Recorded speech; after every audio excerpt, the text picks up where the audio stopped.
And so when the Irish and now the private schools have created a way to have rich people bring their kids to one school and then make sure they don't pay for the other.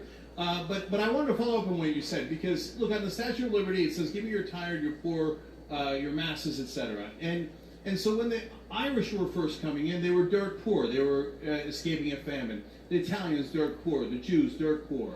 Under your logic, would we not have kept them out?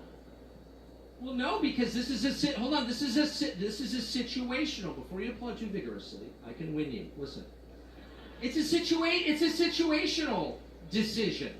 So when we had the largest wave up until recently of immigration into this country at the beginning of the last century, that was the industrialization period in this country. So who manned the factories?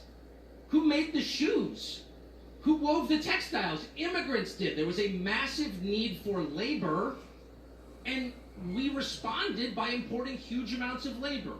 We did until 1924, in which case Americans, including recent naturalized immigrants, looked around and was like, you know what? We've had a lot of change. Change creates volatility in your society. We had a lot of drama, the progressive movement, the Wobblies. We had a lot going on in this country. We were like, you know what? We're shutting it down. And we shut it down from 1924 to 1965, not because we're racist, but because we made the decision. Now what we're looking at, and this is what drives me maybe craziest, is a landscape totally transformed by technology, by automation. This is not secret knowledge. Look it up. One of the reasons that people are so powerless they felt they had to vote for Donald Trump is because the value of labor is in steep decline. Immigration's part of it. Technology, I would argue, is probably even a bigger part of it. Huge sectors of the entire economy are about to be replaced by machines. This will mean massive internal displacement of workers who will have even less power than they do now. Into that, you're throwing a huge number of new people, and my only question is, okay, what are they going to do in a world where a lot of the jobs now occupied by people will be occupied by machines? And the answer I get is, shut up, racist. Okay, fine. That's not actually an answer.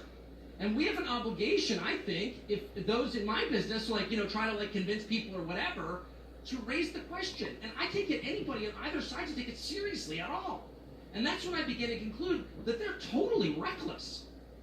They don't know what they're doing, almost any of them. They're lying about it. And they're wrecking the country, because that is a very obvious chain of events that's going to take place, and nobody says it. But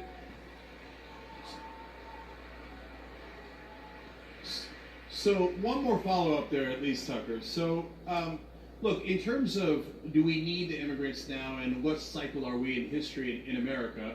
Well, a couple of southern states did some raids, took away some undocumented immigrants. And then they panicked because nobody came and took the jobs, whether it was farming or warehouses and factories, etc. And so then they had to change the law and say, okay, never mind, they can come back in. So that happened a couple of years ago, and we've seen that. So obviously, and there's actually a great number of examples of that in the country, obviously there is some need for those workers. So when I see those Latin American workers that have come in, I see the same faces as the Irish and the Italians and the Jews and all the others that came in very poor, but that made this country much, much richer in the end. And so Tucker, when you say the word demographics, I think that is what makes people go, what does that mean? And so I genuinely want to ask you about that. So you did a story about Hazleton, Pennsylvania, and you were worried that the demographics of that town was changing. Why? Why are you worried about it? Because change is really... Non-answer. And I'll address the first part, I think, more interesting part of what you just said in just a second. But to the demographic question, let me just say out front, I don't ever speak in dog whistles, because I can say whatever I want, and I always do. So I appreciate the question, because I'm often attacked on the basis of, maybe something, and it's probably my fault for not explaining whatever it was fully, but let me just say, nothing is in code, okay? It's all right out there.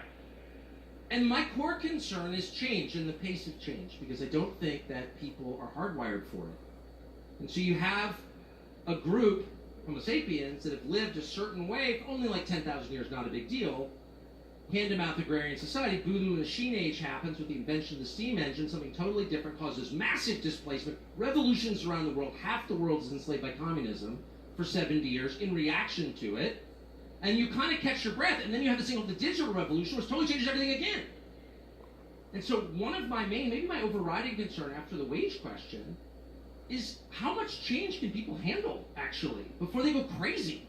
And there's a lot of study on this. Robert Putnam at Harvard, who's hardly a right-winger, the bowling alone guy, has done a lot of really interesting study on this. Again, he's a liberal, but an honest one. And he's like, people, when they feel threatened, when things have changed too much, they get really angry and tribal, and they don't trust other people, and civic institutions collapse. And we're seeing this across the country. So there's a huge cost to changing everything up for the benefit of the few. And let me tie that to the first part of your question, which was, you said, in the South there were raids on chicken plants, Tyson chicken plants, and the INS or ICE or whatever we're calling it now comes in and says, so these people are here illegally without documentation, we're enforcing the law for once. And they couldn't find labor. Well, who is they? Well, they is the chicken plants. They is the employer, okay? And they couldn't find labor because they didn't want to pay market rates to Americans. Mm-hmm. So basically what they're saying is, even though we're in the United States, we're a company in the United States, and by the way, you can say this of Amazon and Walmart for sure, and McDonald's and lots of other big corporations that the right has defended for many years, unfortunately, and now the left defends, bizarrely. They benefit from all the institutions that make business possible. The rule of law, patents, like all the things that we have that other people don't have, okay? And yet they feel like paying the wages of Tegucigalpa. Because why wouldn't they? They're an employer.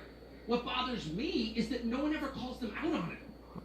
So like you often hear people say, well, who's going to pick the lettuce or whatever? And I'm not slagging lettuce pickers. I respect anybody who works with his hands in the sun, of course. But it's not about the picker, it's about his employer. So lettuce might cost, $4 a head. Okay. Well, an iPhone costs $1,000 because, actually things have cost because they have value, because labor has value. Duh. So I guess my question is, when did liberals all become libertarian economists who are lecturing me about the market and how one thing we can't do is get in the way of employers finding the cheapest possible labor? What? When did you start defending this? And the answer, of course, is that big companies figured out the game.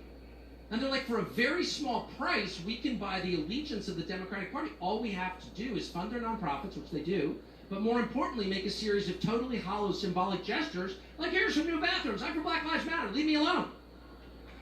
And they have totally convinced your average college student that they're the cutting edge of the progressive movement. And so you see this really weird thing that always blows my mind. You go into an Apple store, and shamefully I own Apple products, and you'll walk in and there'll be like some highly educated, kid with 2 degrees from impressive schools with a nose ring, standing in this kind of sad, spare retail space wearing a matching uniform thinking he's part of the revolution. And I'm like, dude, you're working for the richest man in the world. Like, you're just a cog in a machine. You're a tool, actually. And he's like, no, I'm not.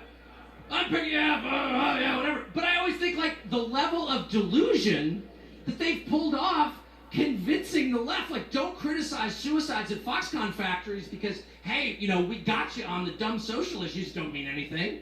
And they fall for it. It's hilarious.